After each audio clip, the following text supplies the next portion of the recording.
Bonjour, voilà, alors Suzanne du bus 3132. Donc pour expliquer un petit peu le bus 3132, c'est un Carulux Sapa qui a aussi un pôle festif alternatif techno et maintenant un pôle urbain. La RDR en milieu festif, donc on s'est rendu compte on constate en fait qu'il y a une nouvelle génération de consommateurs qu'on ne trouve pas dans les structures ou dans le travail de rue. Et on a un rapport au temps pendant nos interventions qui est totalement différent du travail de rue ou travail en structure. Donc les rencontres sont éphémères, on a un contact à l'autre qui est assez bref, on n'a pas de suivi parce que du coup les personnes viennent et puis on va donner du matériel mais on ne va pas revoir la personne, donc c'est vraiment très bref. Et le lieu n'est pas vraiment propice. Avec le son, l'événement, les consommations, la fatigue, tout ce qu'il peut y avoir. Donc moi voilà, ça fait 1 an et demi que je suis bénévole au bus. Donc je vais vous expliquer vite fait pourquoi j'ai voulu être bénévole. Donc moi déjà je venais du milieu techno. Et du coup, voilà, justement, en observant toutes les consommations qu'il pouvait y avoir et tous les risques qui étaient liés, notamment l'absence d'eau en teuf ou tous les problèmes qui peuvent être liés aux risques sanitaires. Du coup, j'ai trouvé ça vraiment intéressant d'entrer dans une structure qui mettait en place un stand et un lieu de réassurance, un lieu pour se poser, un lieu pour vraiment se reposer. Voilà. Donc, excusez-moi, je regarde un petit peu. Donc voilà, moi j'ai longtemps fait sur le pôle techno. Là, on a mis en place un pôle urbain, donc tout ce qui est concert, festival en ville, dont je m'investis petit à petit. Et donc on se rend compte que les lieux à chaque fois changent, le public est différent d'un milieu techno et d'un milieu urbain. Donc notre discours doit changer, nos actions, le matériel qu'on met en place, les outils, l'installation d'un stand ou d'un chill-out. Donc c'est vraiment, on doit toujours réfléchir à comment prendre place dans l'événement, comme où se placer, est-ce qu'il y a la place de mettre par exemple un chill-out ou est-ce que c'est vraiment nécessaire que pendant un concert qui va durer 3-4 heures, il y ait un espace pour se reposer ou par exemple en milieu techno où les soirées durent beaucoup plus longtemps et on a besoin de cet espace. Et pareil, on se pose beaucoup de questions, comment animer un espace comme un chill-out dans le sens des consommations, dans le repos, il faut l'animer parce que c'est aussi un premier contact avec la personne. Donc souvent il est disposé devant notre stand et du coup ça nous permet d'entrer en contact avec les personnes et d'avoir un discours, de tester un peu voilà, leur connaissance, qu'est-ce qu'ils viennent chercher, est-ce qu'ils ont besoin de quelque chose. Enfin, voilà. Donc pour parler voilà, des prérequis en amont de la fête, mon expérience a montré que c'est vraiment essentiel d'avoir une équipe soudée qui prend plaisir à aller faire la fête parce que malgré tout on est bénévole, donc on travaille, mais c'est aussi un espace où on se détend et on fait la fête et on aime ce qu'on fait. Et il faut savoir, il faut se connaître, il faut vraiment se connaître donc personnellement, savoir où sont nos limites et où sont les limites des autres avec qui on travaille.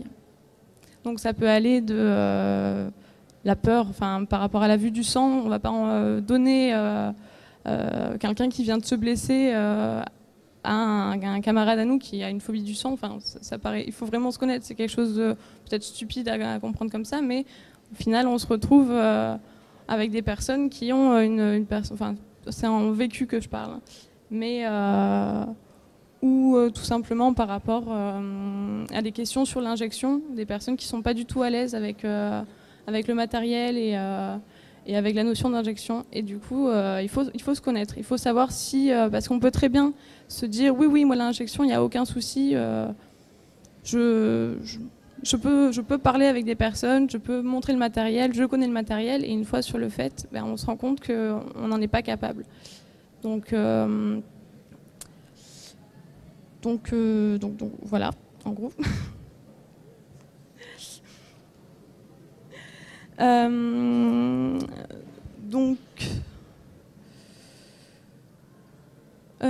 Pour les nouveaux bénévoles, donc là dans le bus on accueille pas mal de nouveaux bénévoles, et on s'est rendu compte de comment accueillir ces bénévoles, comment faire qu'ils se sentent bien et qu'ils veulent revenir dans une intervention. Donc par exemple, éviter de les emmener dans des interventions de plus de 24 heures, parce que on a eu l'expérience aussi où les personnes se sentent complètement perdues, n'ont pas la formation adéquate pour une première intervention, avec la fatigue qui va, et les personnes sont complètement perdues. Donc il faut mettre à disposition de ces nouveaux bénévoles des référents, donc des anciens, qui puissent, pendant les interventions, répondre à toutes les questions qu'un nouveau bénévole peut se poser, et qu'il évite d'être tout seul derrière un stand à devoir expliquer tel ou tel outil ou telle drogue, en étant incapable et en se sentant perdu. Donc c'est vraiment quelque chose à prendre en compte, d'avoir sans cesse un référent pour un bénévole. Donc pour le travail en amont, avant de partir en intervention, donc c'est assez long, on fait des réunions quand même déjà de préparation, savoir quel lieu où on va aller, quel genre d'événement ça va être, si c'est un milieu alternatif, donc une teuf, ou plutôt quelque chose on nous a appelé pour un concert, n'importe. Donc on doit savoir quel public on va accueillir, donc quel discours on va avoir, quelle documentation, quel matériel on va devoir mettre en place. Donc comme je le disais, on ne met pas forcément un chill-out dans une salle de concert, mais voilà, si on part en milieu alternatif, en teuf, comment on va mettre, combien de bénévoles on a à disposition, est-ce qu'on a assez de bénévoles pour animer un chill-out et pas juste mettre un chill-out pour mettre un chill-out si on ne peut pas l'animer. Et les consommations, pouvoir gérer les consommations qu'il y a dans le chill-out, parce que ce n'est pas un lieu de consommation, c'est un lieu de repos. Mais du coup, il faut être présent pour parler avec les personnes qui viennent s'installer dans le chill-out, expliquer vraiment qu'est-ce que c'est que ce chill-out, et pouvoir l'animer, pouvoir que les personnes puissent se sentir bien et puissent y rester un petit peu. Donc le discours change aussi, parce que du coup, on n'a pas les mêmes consommations, on n'a pas les mêmes personnes en face de nous. Il y a beaucoup de tabous qui sont surtout au milieu urbain. Il y a encore énormément de tabous sur pas mal de matériel et de documentation. On voit très bien par rapport... prenons un exemple, mais l'héroïne en milieu urbain est totalement perçue comme le diable. Et c'est vraiment ce qu'il en ressort quand on fait des interventions. Par contre, ça va être quelque chose de beaucoup plus ouvert en milieu alternatif. On va pouvoir en parler, on va pouvoir parler du matériel d'injection, on va pouvoir vraiment discuter avec la personne sans préjugés, sans tabou. Et c'est donc, voilà, il faut vraiment voir quel discours est approprié à quel événement.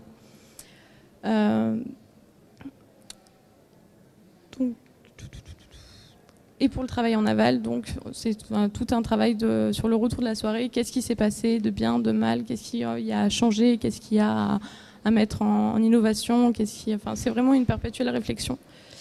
Donc essayer de faire des supervisions et des réunions le plus souvent possible. On essaye de le faire, mais c'est vrai que quand on est bénévole, on n'est pas rattaché à quelque chose, on n'a pas comment dire, on est bénévole justement, donc donc il faut qu'il y ait vraiment que ça soit régulier, qu'on puisse se voir régulièrement déjà pour souder l'équipe et aussi pour parler des problèmes.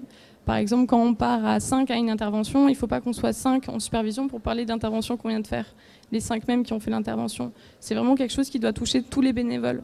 Et donc il faut vraiment être régulier dans les supervisions. Donc on fait en plus avec une psychologue qui nous aide un petit peu à gérer la réunion. Donc c'est vraiment important. Donc comme je disais, c'est une perpétuelle réflexion quant à l'amélioration des outils et des dispositifs employés.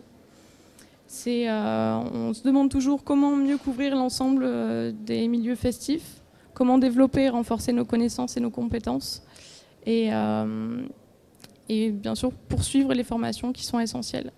Donc en 1 an et demi, moi j'ai pu faire plusieurs formations. Donc celle sur Marseille d'un dispositif qui s'appelle Accès qui fait une formation sur le counseling. Donc c'est une méthode d'entretien non directif. Qui fait aussi une formation sur les produits et sur l'injection.